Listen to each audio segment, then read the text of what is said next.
flow. So when you feel moved to do something, go for it. Which is usually how I end up planning my classes. I'm like, here's a pose, here's something I need to do for it. Let me sit down and see how my body puts this thing together. And I adapt it, because it's not everybody is my body. And how do we get into that in lots of different ways and create lots of different spaces for that? So some things that we'll play with always in class, but certainly today. I mentioned here, and just so I can show, because there's people popping on video now, should be. Hey, Rachel. I mentioned here we'll have some space for inversions today and a lot of different supportive ways for doing that. But I've been leading and making shoulder stand more of a like regular pose, I guess to say, in this class. And so the counter pose for shoulder stand is Matsyasana, or a fish posture, which is, so shoulder stand is a deep stretch through the neck, the back of the neck this way. Matsyasana is a counter stretch where we're putting some pressure onto the neck and through the head. And if I come onto my head, I just let everything crash and collapse, then it's not going to be good. So it's intentionally pushing down. And some of us can stay here like this. This is a nice heart opener after a shoulder stand as well. But we'll be working toward something like flying fish today, which is a little bit more balance, a little bit more core work. There's a lot of reasons to not do that, which is why some of us will take the option for heart bench, where we can either get a bolster or we can build our heart bench however it is that we need it to be.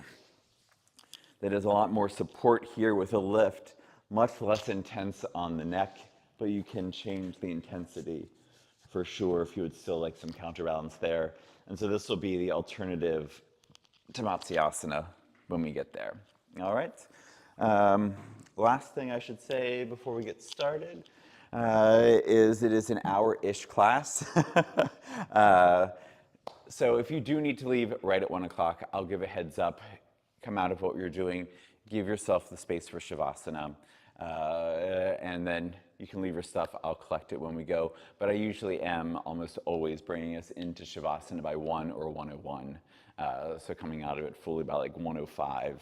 But this is people's lunch breaks, I understand. And if you need to do anything that takes you out of here sooner, go for it. Take care of yourself. So a couple more people have come through. Anything I should be aware of for people's practices today? Any wants or needs specifically from your practices today? All right. Welcome to everybody online now and everybody who's watching here in a little bit. If you would like to stay seated in Sukhasana pose as you are, feel free to. I've been making a lot of space in class for people to come and start in Vajrasana, sitting back on your heels, whether your toes are tucked or not. It is going to be a deeper stretch through the knees.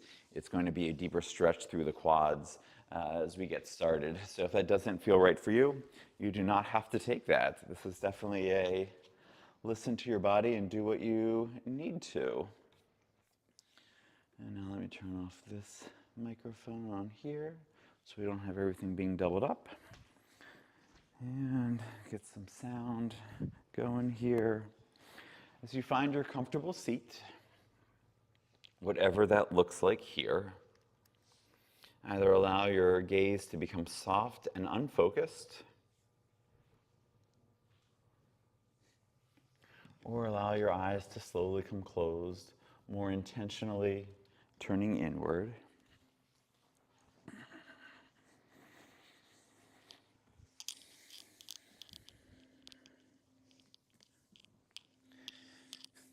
And we're simply just changing our gaze or our view right now. So without there being any intention to changing your breath, notice how a couple of breaths in stillness together with others in stillness helps to naturally, organically, automatically slow down the breath. And then just be aware for yourself of what happens when the body slows. Sometimes the mind wants to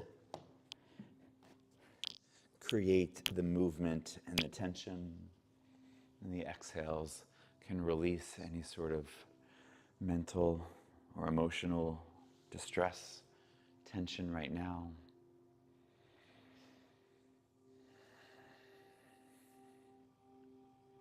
And then with a little bit more intention, with your next in-breath, let it move deeply into the belly. Feel the belly expand in all directions. Feel how that gives lift to the heart and to the shoulders. And on the exhale, can you keep that expansion and follow the breath up and out as you sit a little taller in your seat? Maybe the hands resting where they are give some support for that lift. The next breath that comes in and down does the same thing, expanding, filling the space that we have held open, maybe making a little bit more space. And now there is more effort that is needed to maintain that as we exhale and the body naturally wants to contract. One more time, and this time at the height of your inhale, just as the exhale is about to begin, draw belly button in and up to lengthen and stretch the low back, and to more intentionally exhale, sitting a little taller with it as well.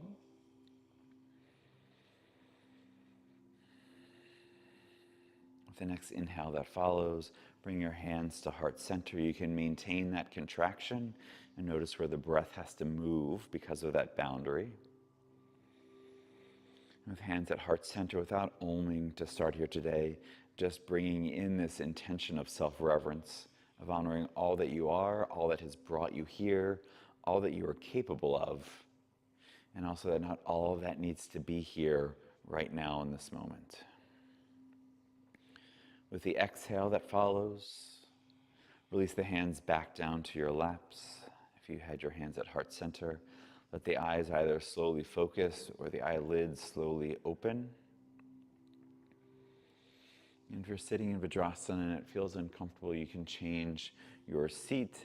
You can sit with the toes tucked or untucked, the opposite of what it is, or you can come into an early setup for Ustrasana, which we will do later, but not necessarily just yet. And on the inhale, from wherever you are with your seat, we're going to reach our arms out wide.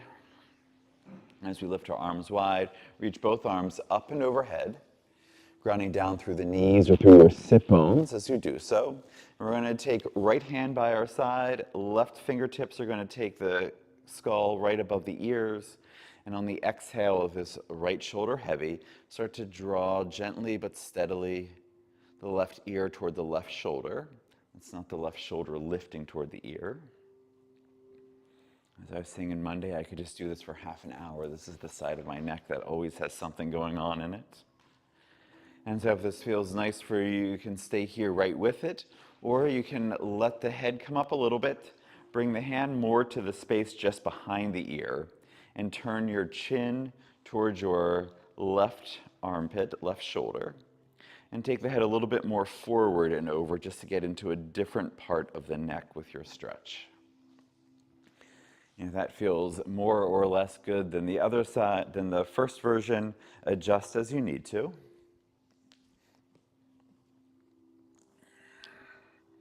Inhale to bring the head back up. Release your left hand back to the sky, right arm to the sky. Find length through the side body once again. And on the exhale, bring your left hand down by your side. Right fingertips find just above the left ear, and hugging and drawing the right ear toward the right shoulder. Good. On the inhale that follows, you can bring the head up a little bit. Take your hand just a little further back behind the ear. Turn your chin more toward the shoulder. And on the exhale, draw the head a little bit more forward rather than down. Breath or two here.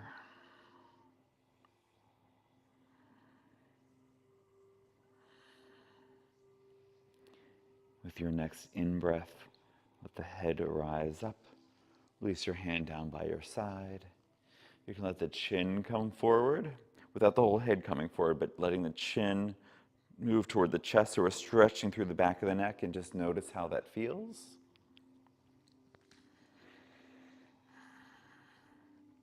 And on the inhale, bring your head back to neutral. Ground down from the shoulders down as you lift and lengthen out through the crown of the head. And again, without throwing the head back, we're just starting to tilt the chin up toward the sky. There's not much changing that happens with my voice because we're looking out for our windpipe, for all the blood vessels that travel between our heart and our head. Inhale to come back up. And then we'll just do a head circle twice in each direction. So you can take your chin forward, off to the right, make a big circle off to the left, and back down to your starting point in the opposite direction.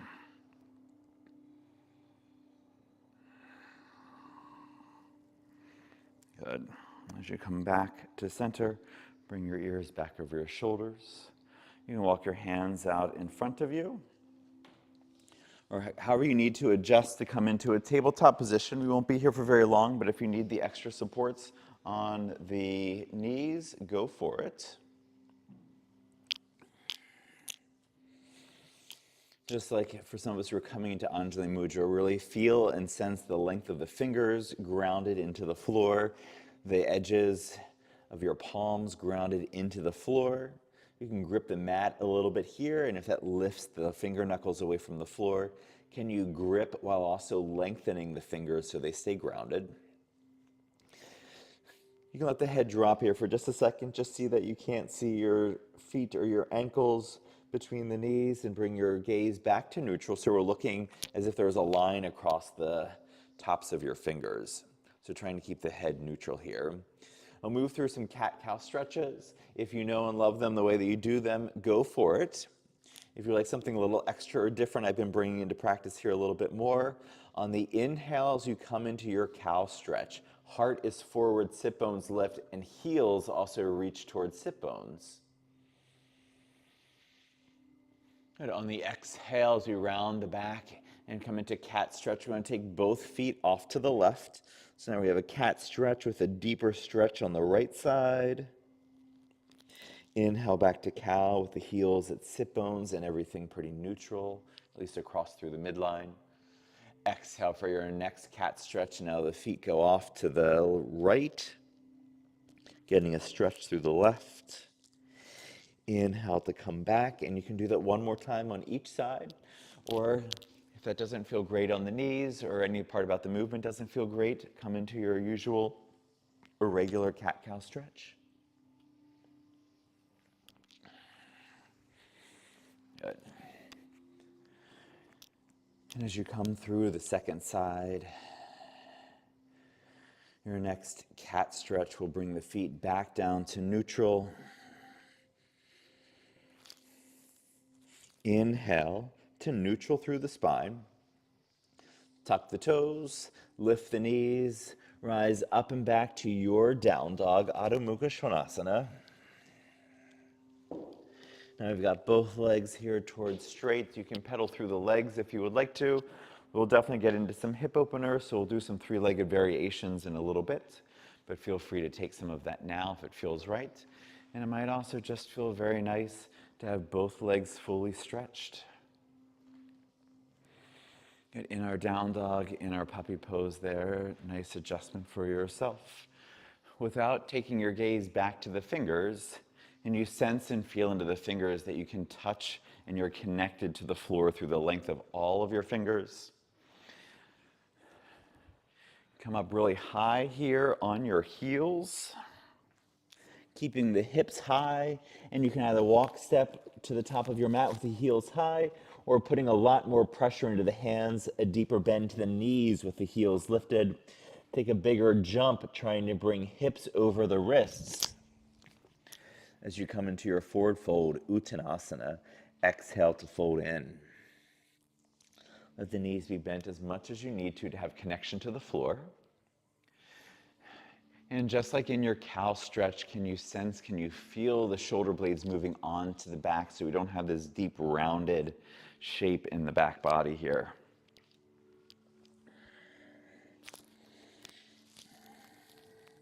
Inhale, come onto fingertips.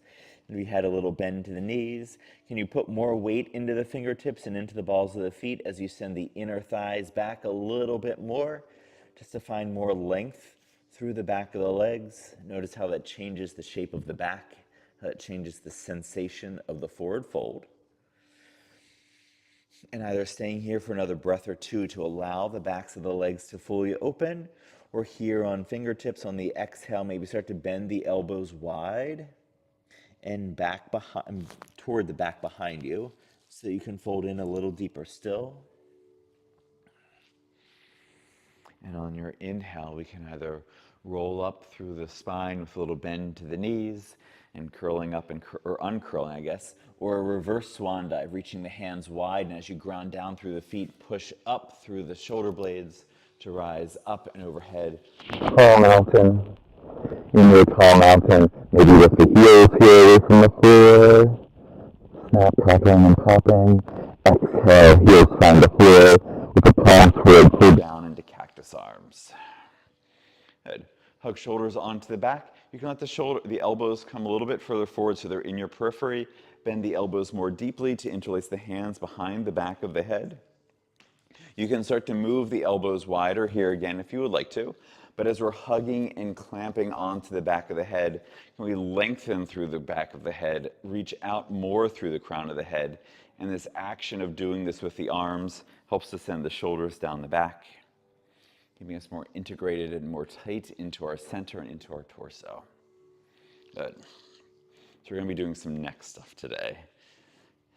On the inhale, reach your arms up and overhead once again. We'll come through a sun salutation B. On the exhale, hands come down to the heart center.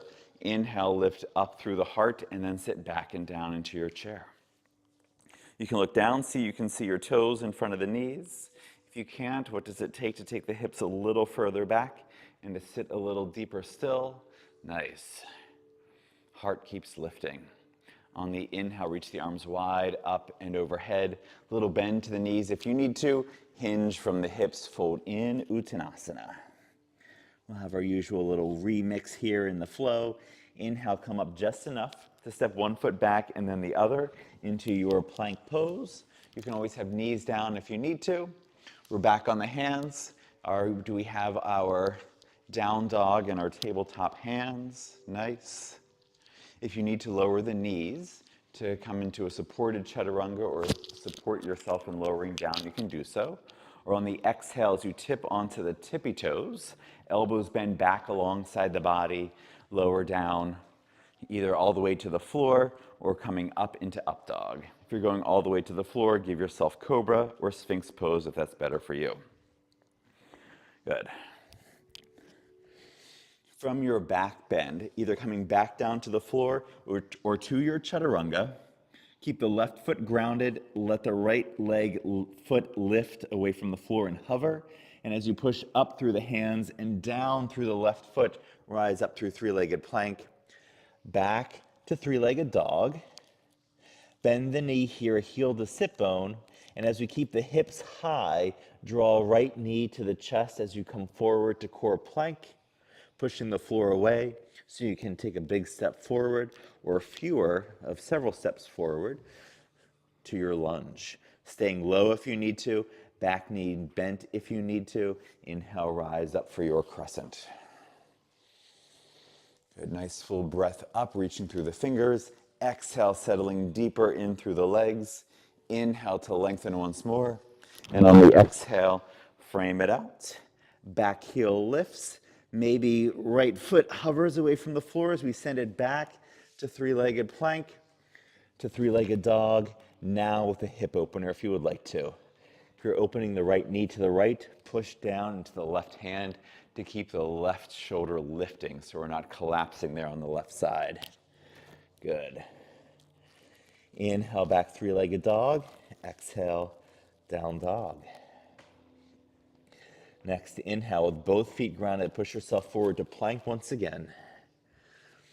Take a look down. Be mindful here about the fingers. Either point your fingers parallel to each other or slightly wider. Knees down or not as you take a supported or unsupported chaturanga on your way to the floor if you would like to. for Sphinx or Cobra, or for Up Dog from your Chaturanga. Good. Exhale back to Chaturanga or the floor. Both hands are grounded. Right foot is grounded. Left leg or left foot is lifted. Push down through the hands to rise up three-legged plank. Back to three-legged dog. Bend the knee deeply, heel to sit bone. And as you keep that heel lifted, come forward to core plank. Left knee to left side of the chest. Rounding the back if you need to take a slightly bigger or much bigger step forward. And inhale, find your crescent lunge, side two. Inhale to lengthen, exhale to settle. Inhale to lengthen once more. And on the exhale, frame it out. Step back to your three-legged dog. Three-legged dog with a hip opener. This time putting even more force into the right hand to keep the right shoulder from dropping. Good. Inhale back to your three-legged dog. Exhale to your down dog. Take a breath or two. And again, with the hips high, keeping in mind that gives us more space to walk forward, to jump forward, walk, step, hop, or do the launch. Yes, nice. Good. Exhale, fold in. Inhale, as you're folded in deeply here. Bend both knees deeply. Hands can stay on the floor if this helps you to sit further back and down. You can reach your hands forward with more of belly to thigh connection for more balance in your deeper chair, or keeping the knees just as bent as they are, start to uncurl up and away from the thighs. Chair pose. Palms hug the center. Inner thighs hug the center. Heavy through the inner edges of both feet. And on the inhale, rise up. Tall mountain. Exhale, mountain pose.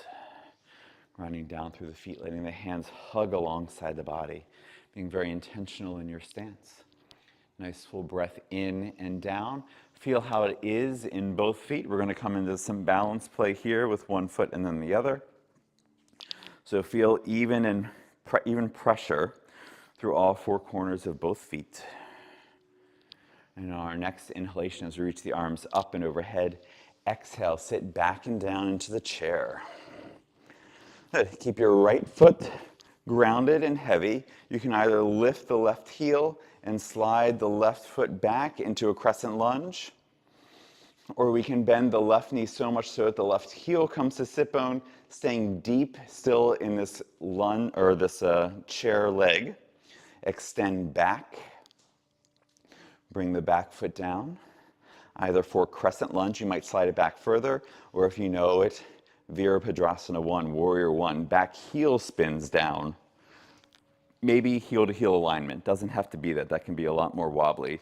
Widen your stance if you need to. And on the inhale, with your arms reaching overhead, right hip is reaching back, left hip is pressing forward. We're staying heavy on the inner edge of that back foot, on the heel of that back foot. Good. Maybe the finger pads touch. Maybe the palms touch. Inhale to lengthen as you deepen. Good. Maybe you want to keep the arms overhead. Maybe you want the hands to come into airplane wings, which will be a little bit easier for the transition, your choice. If you have Warrior 1 foot, lift the back heel. Hinge from the hips here again, so more belly to thigh. And as you start to lean forward, come onto the tippy toes of that left foot. Maybe this knee stays bent really deeply as you play with lifting the back foot toward Warrior 3. Maybe your right leg lengthens and straightens for Warrior 3. Maybe hands come to the floor to support you in your Warrior 3, which we will all be coming to in a second. You get there at different paces. Good. On the exhale, for the rest of us, bring our hands down to the floor underneath us. You can use blocks here if you need to as well.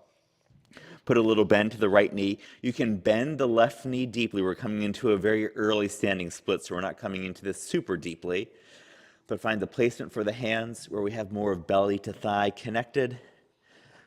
while the left heel or left toes are pointing up towards the sky. Nice. It's one of those, for me, difficult poses, even if I do this after 2 hours of doing stretches. So if you're feeling something, you're in it. Good. Put more of a bend through that right leg. Extend back out through the left. Let the left foot find the floor one more time. You can bring both hands to the inside of that right foot and walk it wide for lizard lunge. Maybe keeping the back knee lifted if you would like to. Certainly welcome to bring the back knee to the floor. Staying more upright here to start though, on blocks or hands to the floor. So the hands are pressing down, they're hugging back toward the back foot so our heart can come forward like our cow stretch before. And if you would like to deepen this, coming onto forearms to blocks or the floor, you can lower down.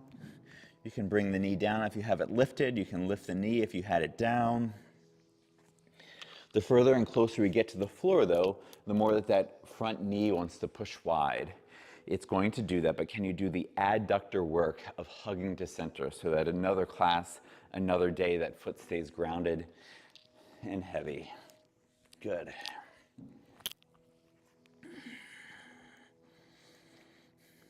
And on your inhale, if you're down on the forearms, come back up onto hands.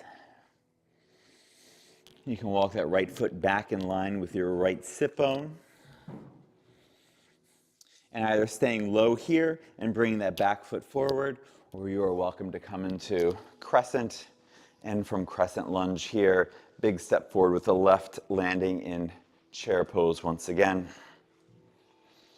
From our chair pose, same thing, ground down through the left foot. Either lift the right heel to slide it back, bend the knee deeply, right heel to right sit bone, extend back through the right heel, left knee bends even more, landing either in crescent lunge, heel lifted, or warrior one, back heel down, more of a opener here on that right leg. Push into the left foot, reach up through the fingers. Notice how this feels on your shoulders, and if finger pads can touch, if palms can touch, you can deepen the stretch. Good. Nice. Good, strong class here. Either keeping the arms overhead. If you tried on the other side, you know how much effort this is, or bring it down into airplane wings. Lift the back heel if you're in warrior one. Find that deep connection of torso to left thigh, keeping it bent as much as you need to. Coming onto the tippy toes of the right foot, rising up for your warrior three, Virabhadrasana 3. Arms overhead, airplane wings, bringing hands to the floor or blocks for support. It's a lot, I know. All of us now on the next exhale, bring hands to the floor.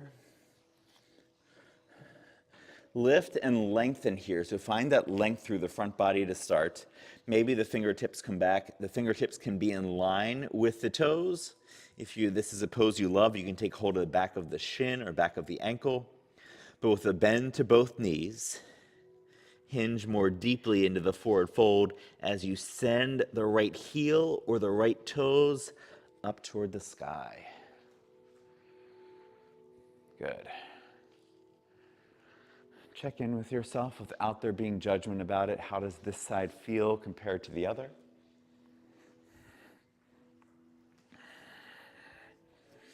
On your next in-breath, come back up onto fingertips. So we lift up through the torso, reach back through the right heel. Left knee bends to bring the right foot back to the floor.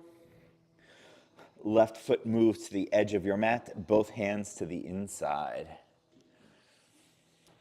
Again, back knee lifted or not, but starting here with fingertips or hands pressing down into the mat, hugging back toward the back foot so we can send heart forward here more. Nice full breath with this extension through the front body, this contraction through part of the back body, even though the lower part, the leg, is stretching more deeply. And then on the exhale, if you would like to, lowering the knee, lowering to forearms on blocks or the floor. Again, noticing what changes with that left leg. The deeper you come into the pose and the closer you come to the floor. Push into the forearms. That becomes your break. And also keep the gaze here about at your wrists rather than letting the head drop. So we're returning to intentionally keeping neutral through the head. Nice. With your next in-breath, coming back onto hands, placing your blocks by their sides. We're going to do something a little different here, keeping your left foot wide, lift the right foot. We're going to take a big step forward with that right foot to match the left. So they're both at the very edges of your mats. Have your toes turned out a little bit. Come upright enough to bring your forearms to your thighs. This wide squat here, working toward Malasana. And just take a look at your toes and see that the knees and toes are pointing in the same direction, that it's not knees in, toes going out. There's like this lift happening at the arch of the foot, or the other way around where the outer edge of the foot is lifting. Good. On the inhale, stand tall, release your hands by your sides. Good. So a couple of things we're playing with here today with Malasana. You can have your heels as wide as your mat. That's one way that we typically teach it. It's more accessible for more bodies. One place to start. You can have the big toes touching the mat so you're coming in just a little bit. If you know and love Malasana too, it is going to be much more of, or not much more of, it is, both feet touching. As we sit down, the knees have to move wide. Now there is a little bit of lift more here through the arches of the feet, and we come into a much tighter Malasana pose. So figure where your stance happens to be today.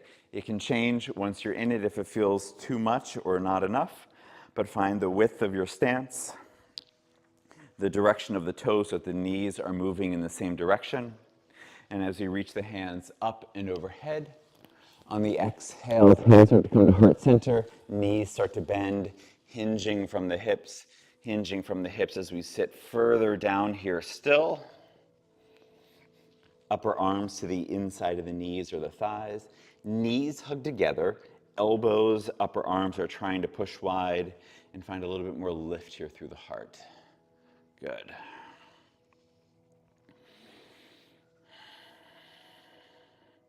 On the inhale, if you would like to. Well, actually, we'll all do this here. On the next inhale, as you reach the arms up and overhead, come out of your Malasana pose. Good. Just find your stance.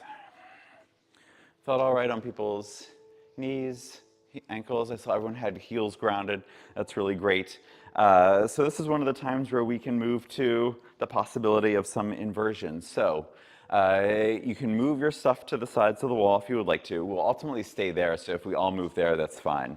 A couple of things that we'll do. We have our Malasana that we can turn into crow pose. We have our Malasana that we can turn into a headstand. Is there any reason for anybody to absolutely not go upside down or put pressure on the head that way? All right, good. All right, good. We'll keep that in mind. So if you would like to come into the deeper Malasana, great. If you would like to play with Bakasana and crow pose and not turn it to an inversion, great as well. If you would like to do an inversion, are you familiar with L pose at the wall? L pose at the wall. Is anyone else who would have a preference for L pose at the wall?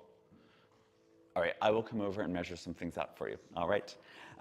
So a couple of things. If crow is not something you're going to transform into anything else, and it's something you're building some awareness of, you can have a block in front of you. You can have a block with a blanket on top of it in front of you.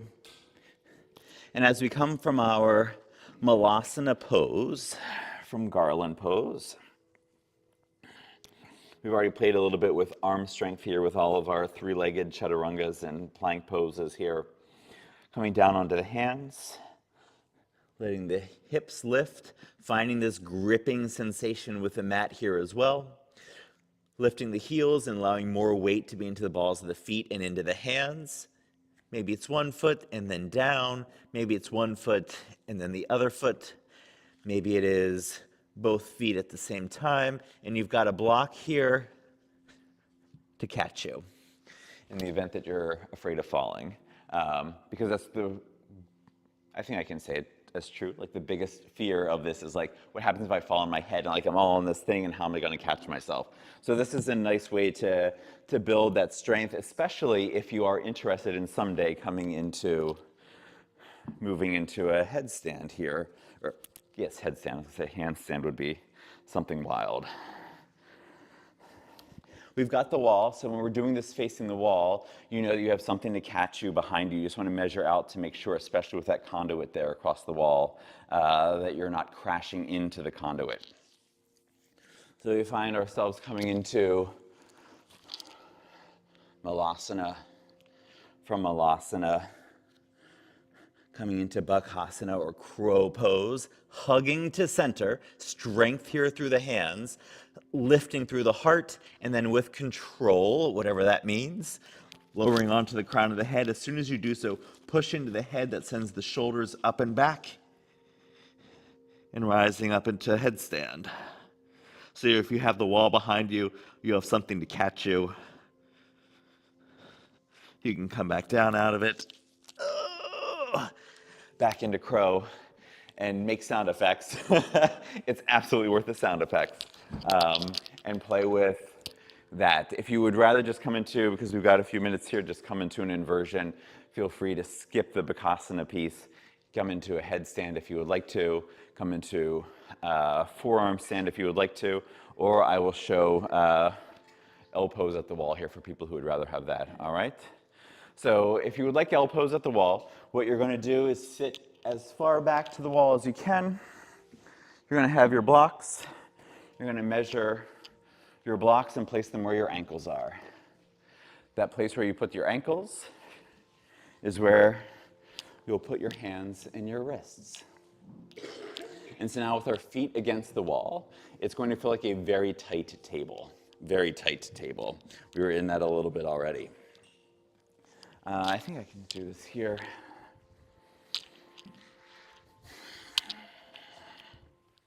Good. So we start with our very tight table against the wall.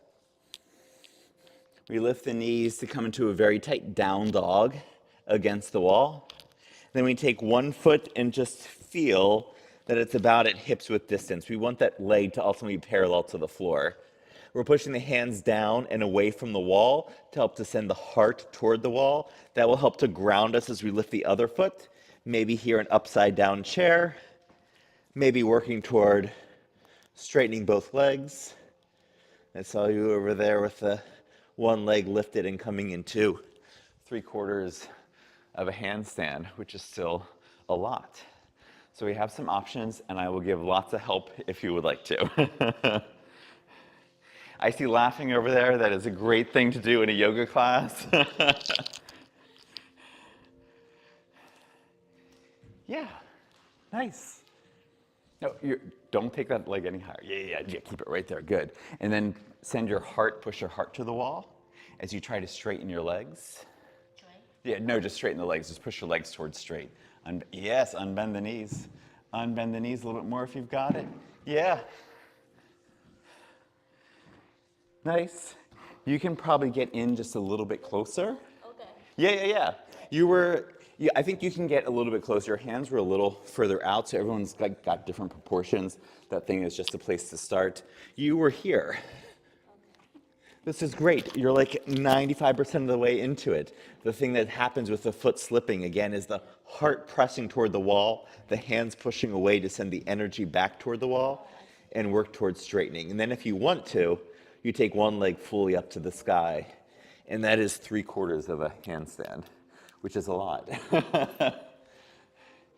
Anybody would like other support or anything here? We got another minute we can play. I'll know you're done with your inversions because you'll be in child's pose Yes, you can take those feet up just a little bit higher if you can, but you've got it. If this is your first and second time doing it, you're going to be great at this. What's that? Yes, yes, it is. Let me see. No, you've got it. The more that you take these, push your inner thighs up to the sky and heels into the wall. Yeah. You are again, just like she was, 95% of the way there. Like that. You're looking very much like that, except you tilt a little bit into the knees. Yeah. Nice. I would love to just be an inversion for the whole day, so I do have to ask that we come into child's pose here, just to reset ourselves, especially after being upside down. But if there are questions, there's concerns, or there's any sensations that you're noticing, let me know, and we can do some extra stuff for coming out of it.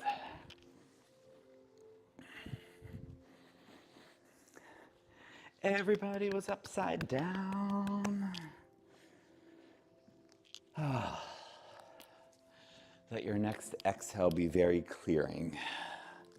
Notice what the inversion does. I had a yoga teacher before who said, headstand is better than a cup of coffee. Sometimes that is true. Sometimes I really just want a cup of coffee.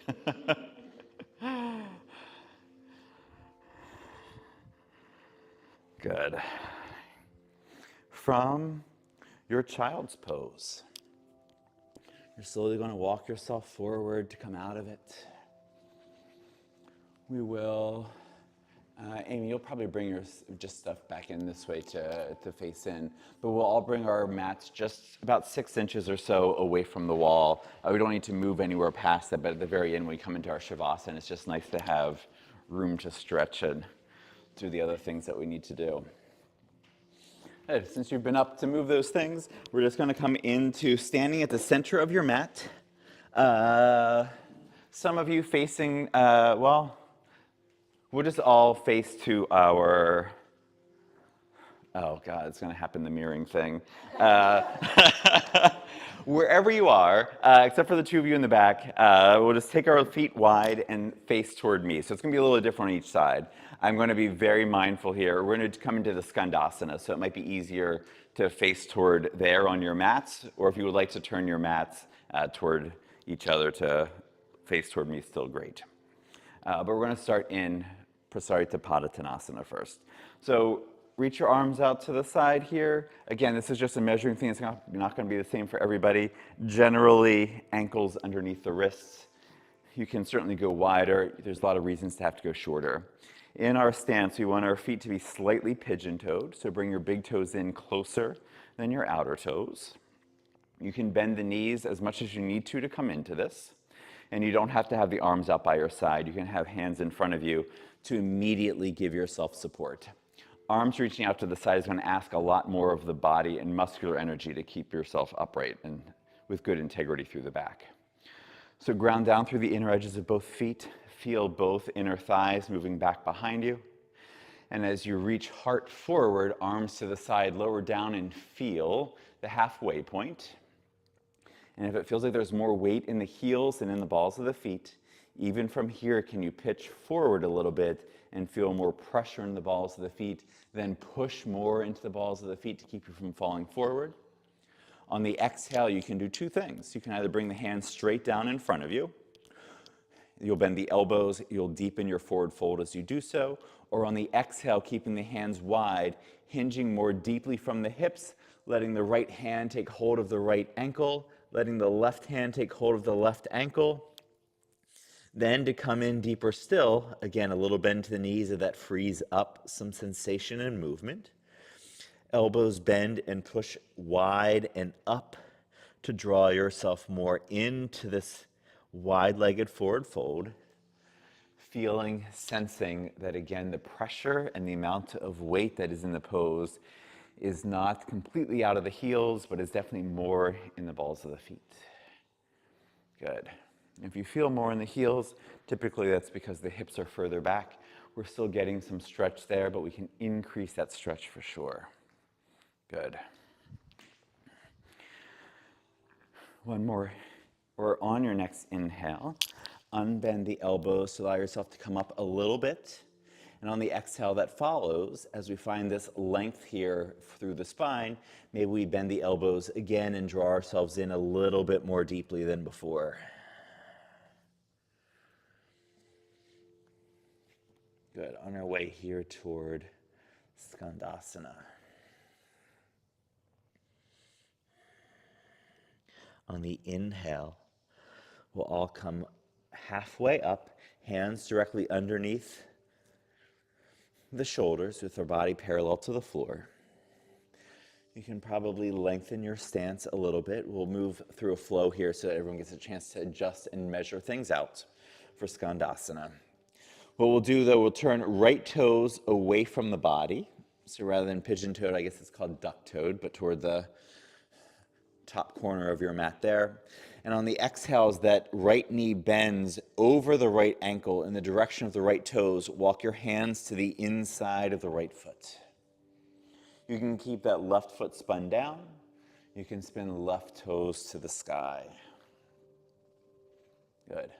On the inhale, we'll start to walk the hands back to center.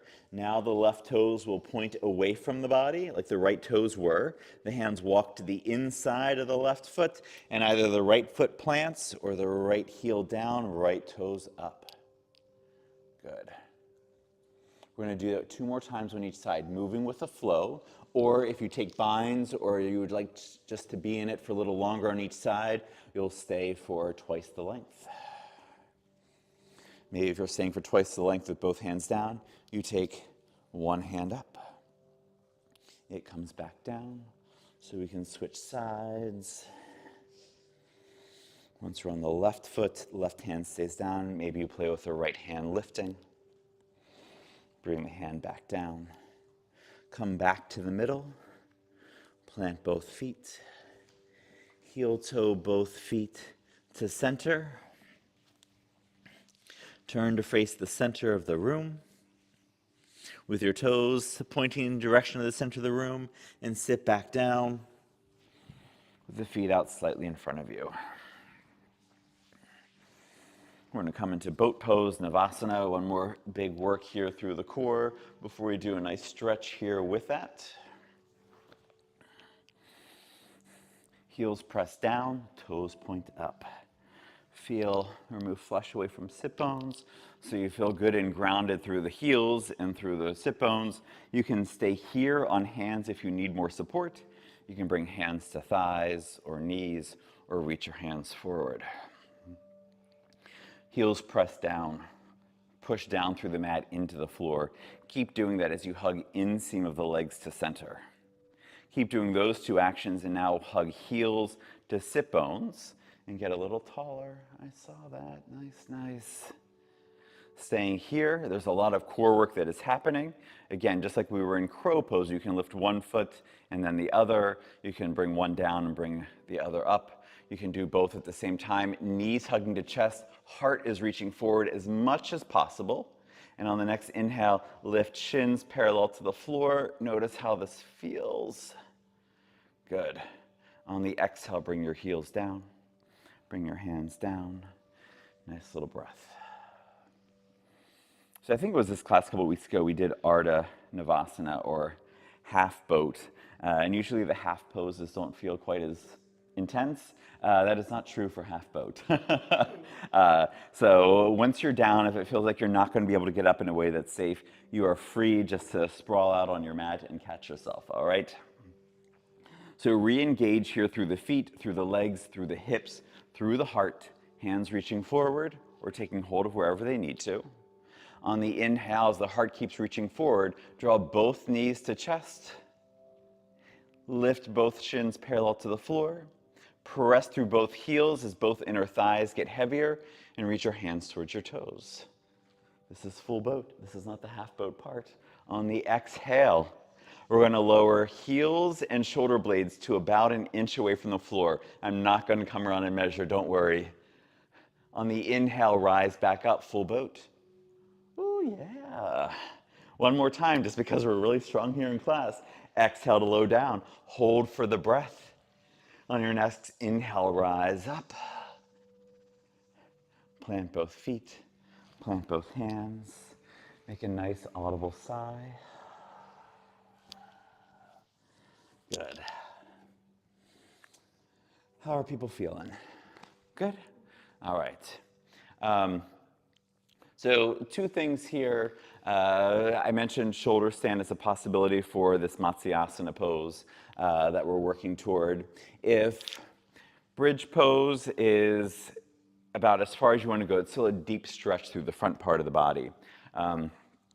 You can take your bridge pose and have a block nearby for you. So as you rise up into your bridge, you can place a block underneath the sacrum, whatever height you would like it to. If you're going to come into the alternate pose for shoulder stand, you'll probably want to ultimately move it to the lower setting.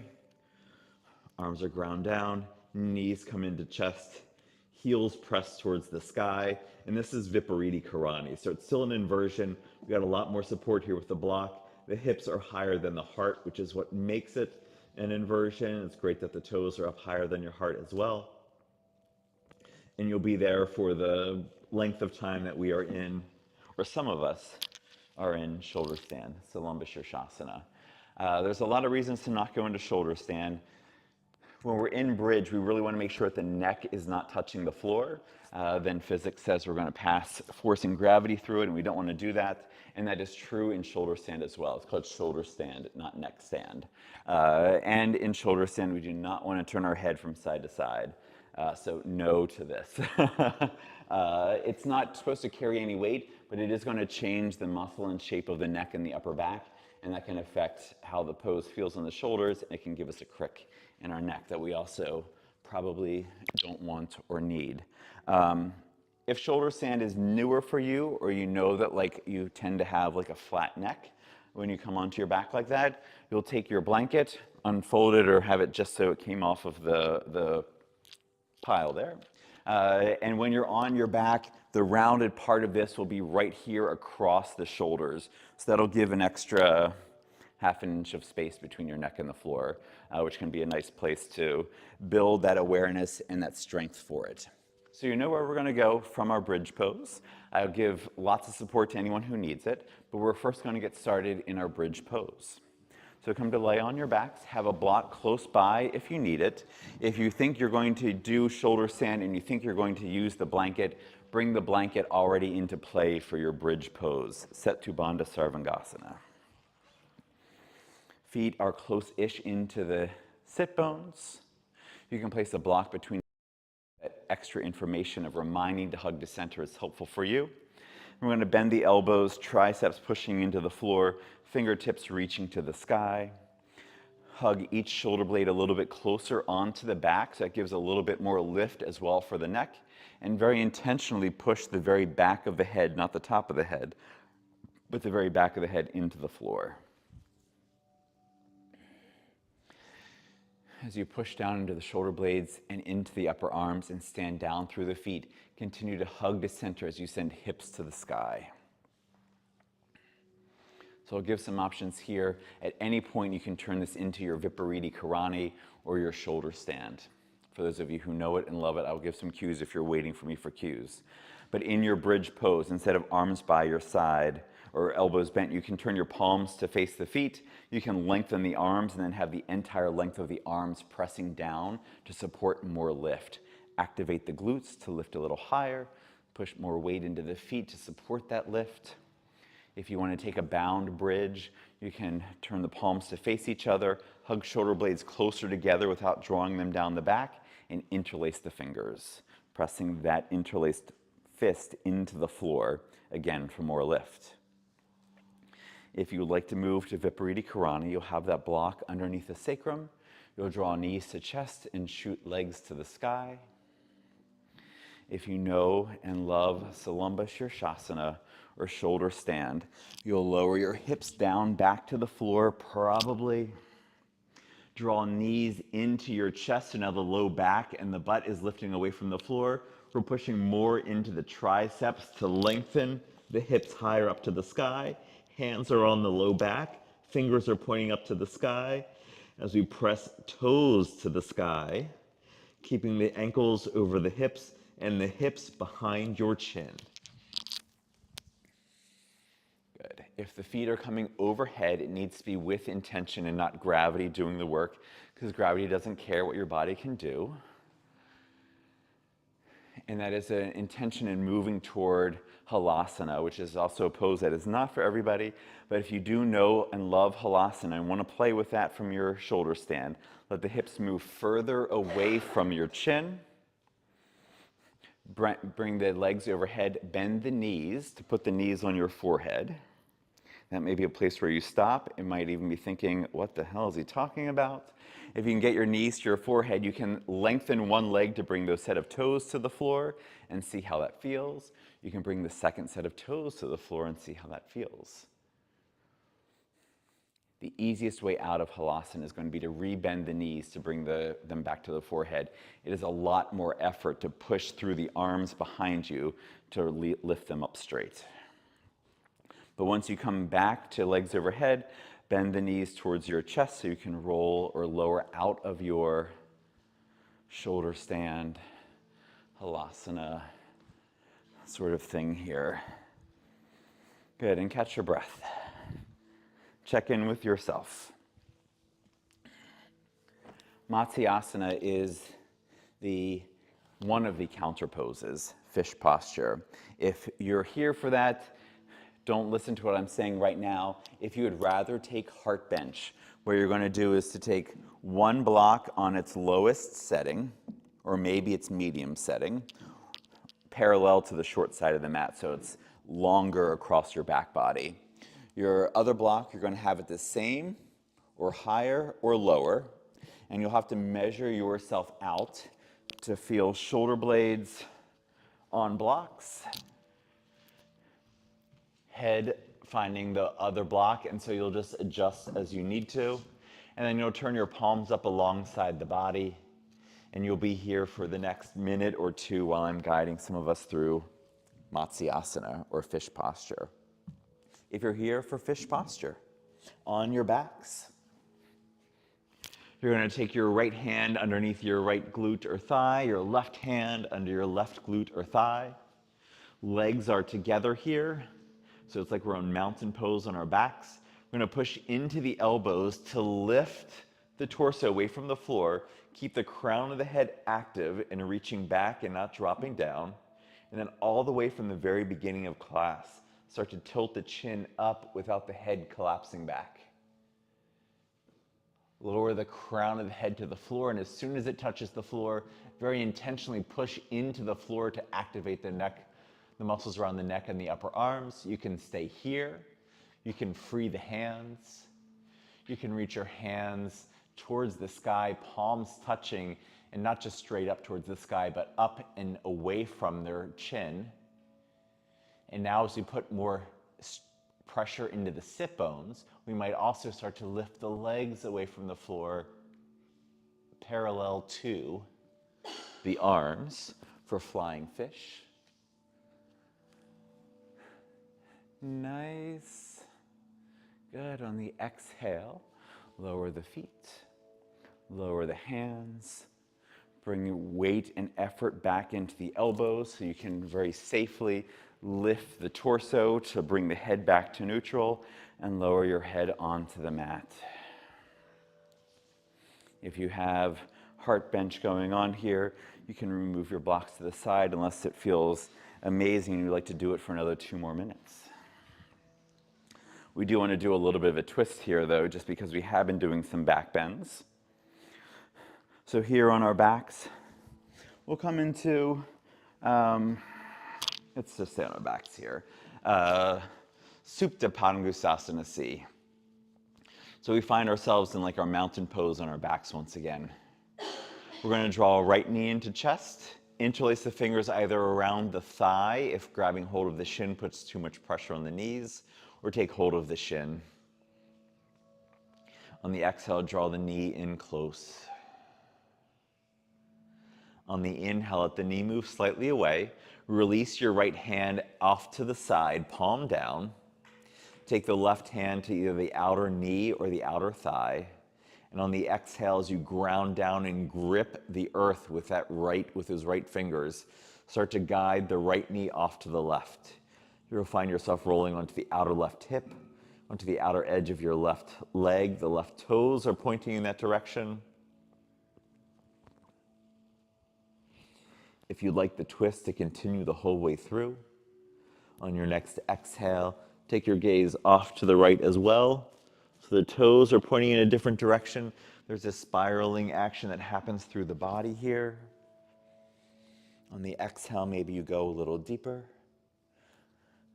We are about to hit 1 o'clock, so if you do need to go, we'll do the other side. Give yourself just a few breaths, and then you can take yourself out. If you have your head turned, bring your head back to neutral. Bring the knee back in line. Give yourself a nice big hug once again. Draw the other foot back in. Give yourself a nice big hug. Keep holding on to that left knee now, and extend your right foot out to the floor. On the next inhale, let that left knee move a little bit away from the chest. Release your left hand off to the side, palm down, gripping the mat as much as you can. And guide the left knee off to the right. That right hand will come to the outer left knee or outer left thigh. As you settle into this with the next exhale, notice how this feels before going further. And if you would like to go further, take your gaze off to the left as well.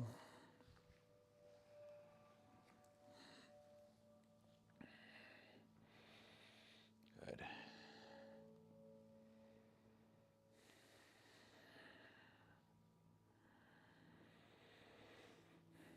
Bring your head back to neutral before the rest of the body unwinds. You can draw both knees back into chest again. If you can take hold of both shins. Maybe you can wrap both forearms around both shins and get in really tight in something called Upasana.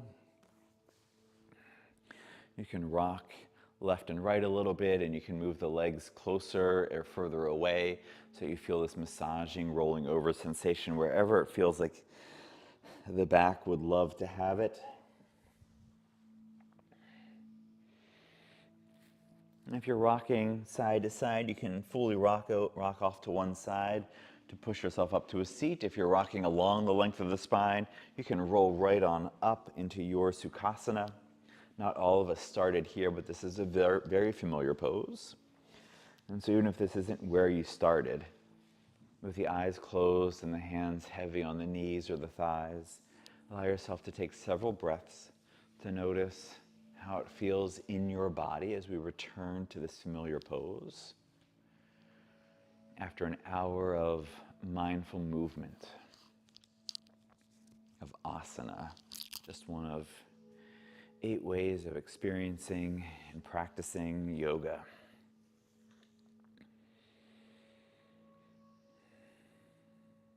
If this exploration with the breath and with the eyes closed feels meaningful for you, stay within yourself, letting the breath move around and show you where there is new space, maybe new tightness, and the exhales can help to release from there.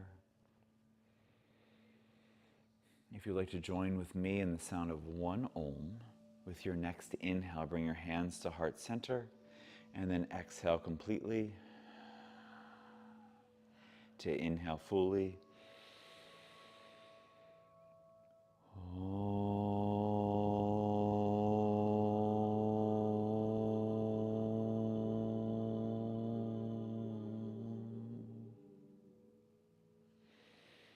The light in me bows to the light in each of you.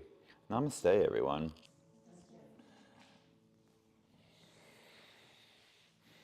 Thank you, everyone, for coming out. Thank you. For doing inversions, for doing shoulder stands, for playing with all of these different things. Playing with some different things this week. This was, I guess this was my 4th week, so we were doing a lot of like back bends close to the floor. Matsyasana is a heart opener back bend very close to the floor.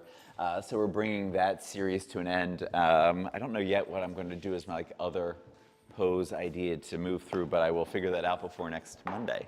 If you're going to be in class on Monday, if you're ever going to be in class on Wednesday and you know you're going to be here, you can reach out to me on Instagram at bsyogi215 and just say, hey, I'm here, or I'm going to be here. Can we do this, or can we do that again, or whatever it is, and I will build that in and incorporate that in. Again, as many of you have heard, so that I'm building classes based on who's here and not what my body does and what my head thinks about.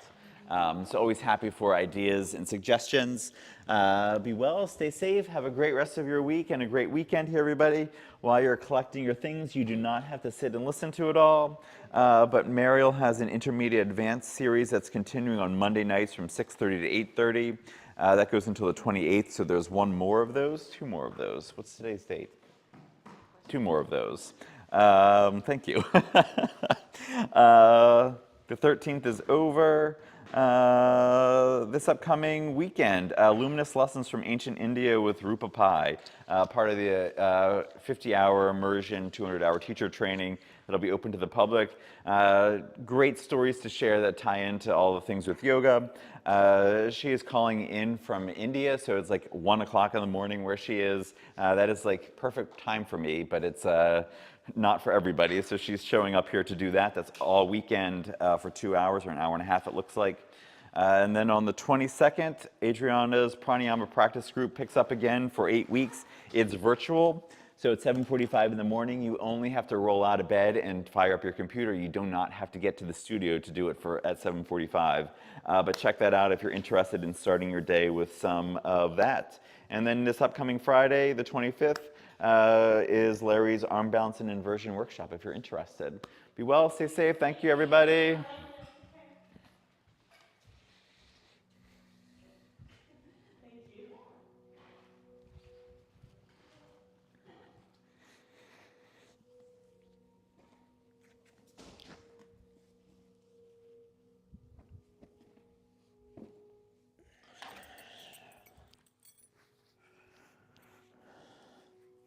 Thank you, Rachel. Thank you, Michelle.